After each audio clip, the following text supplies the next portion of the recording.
Meron tayo ditong mainit na tubig. Sa emulation niya ng mainit na coolant. Yun, oh. So sa emulation niya ng coolant, kasi yung coolant, di ba, nainit siya. So ganun din mangyayari nun pag nainitan niya ng coolant. So yan guys, kahit pa paano ilagyan natin ng high temp na tape. Huwag lang marekta tong mismong goma. So tatanungin niyo ba kung makapal yung goma? Oo, makapal. Makapal yung goma, quality yung goma, pero mas maganda. Mas sigurado, mas tatagal. Gaya natin yung gawa ng Suzuki. At least kahit hindi goma yung nilagay natin, meron pa rin poprotected dito sa goma, hindi rekta. Kasi ngayon, nadikit to sa halos sa engine. So kaya may sapi ng goma yung stock na Suzuki. So ayun. So ayun, halos naikas ako na yung isa. Pasok lang dito. Hindi ko na nga pala ito ginamit kasi masyadong maliit. Yan, pinamahan pa ako. Tumalbog siya. Tingnan natin kung puputulan pa natin to, kasi medyo mahaba siya ng konti-konti lang naman. Tingnan natin kung puputulan pa natin. So ayan, halos naikas ako na. Akala ko magkakaproblema pa tayo dito sa circle lock. May access naman tayo pag luluwagan siya o hikitan. Pag ganito. So okay na yan, hindi ko na yung pinutulan. Make sure na nasagad to. Yung mga hose sa dalo yan. Tara, higpitan na natin. Make sure na sobrang higpit niyan guys, ha. Imbis na upgrade tayo, lalo pong mapasama. So make sure na ayos yung kabit niya. Ayan, sagad din.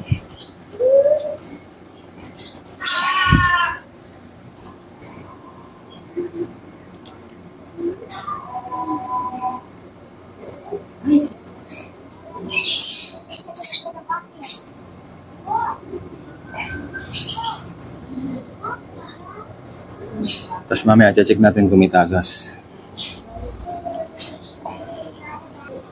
Okay naman yung haba niya. So, hindi na natin pinutulan. Alright. Dito guys, pinepesto ko na yung circle lock bago ko ikasada dun sa makina yung hose. Para ipipit na lang natin or paghigpit natin, nandun na yung circle lock. This one. Looking good.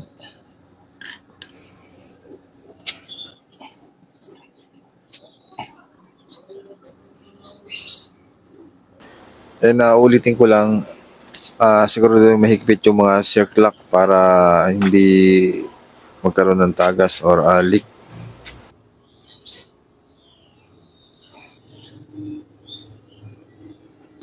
Ito guys, masyadong dikit sa makina.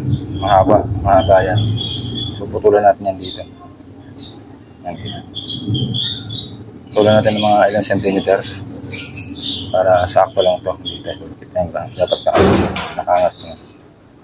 Dapat nakaangat man lang. So putulan natin.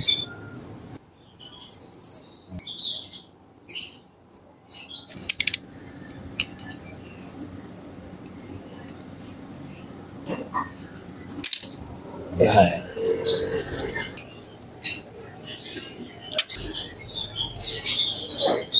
Yan. Okay, good. Double check lang natin. Yan. And tips ko nga pala sa inyo mga tol, yung ating coolant, palitan natin every 2 years or 24,000 kilometers. Huwag nyo nang antayin ma-degrade. Check nyo lang yung manual nyo. So napansin ko dito guys, yan. Hindi naman talaga siya black. So medyo metallic gray siya. Yan. Okay na rin, maiba lang din yung kulay. So all gusto yan, mamaya patakbo natin. Tingnan natin kung may leak or kung baka may problema. So check natin mamaya.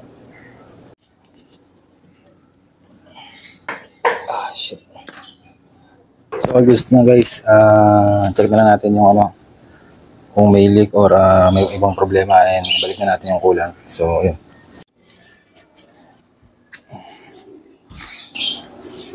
So yun, balik lang natin itong coolant.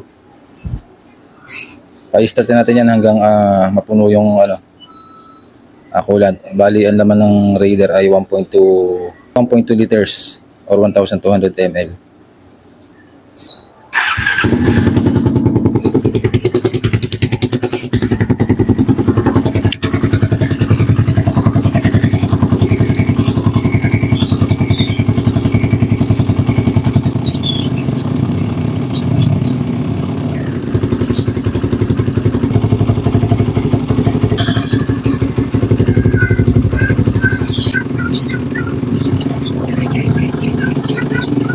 So ayan guys, lumipat ako sa labas kasi may ingay sa loob, nakakaya naman. Kailangan kasi talaga itong ano, pa-start ng mga at least 5 to 10 minutes para lumubog pa yung coolant. Pag kasi hindi yan lumubog at yun na natin, tinapos natin yung gawa natin, kulang pag ganun. Kailangan talaga 10 minutes start natin yan para matagdagan pa natin na matagdagan ng coolant. Halos patapos na to guys. Ayos, maganda yung pitch spike. Pag kuminit yan, yun, magkaka-melon color yan. Iba yung kulay. Pero at least iba naman yung kulay niya sa, ano, sa stock. Parang ayan, metallic gray or dark gray. So good upgrade na rin. Medyo matagal na rin naman yung ating hose, although hindi pa sa sira. 8 years na, so yan, ipad na tayo. So yan, kita nyo, hindi na siya napuno, lumubog na yung ibang coolant, so sasalinan ulit natin yan para mapuno siya. Yan guys, kaya minute na ako. So nag-iba na yung kulay niya. Ayan.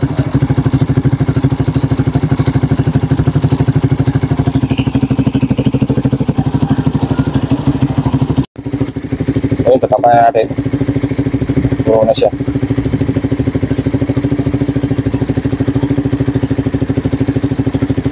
May na rin yung kulat. So, yan, ang ganda ng kulay. Oh.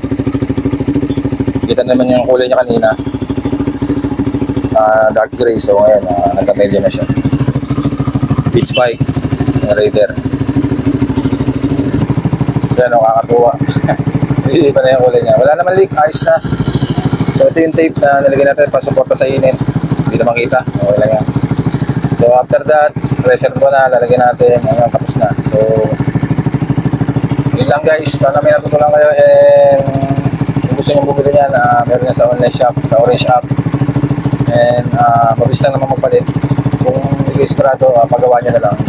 Pero almost sukat naman talaga yung haba niya. Lagi play halos. So yun lang guys. And thank you for watching. Follow po mo. Spike Raider 150 FI radiator hose.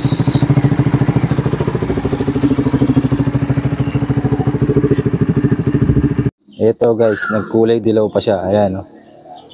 Depende siguro sa init. Orange dilaw.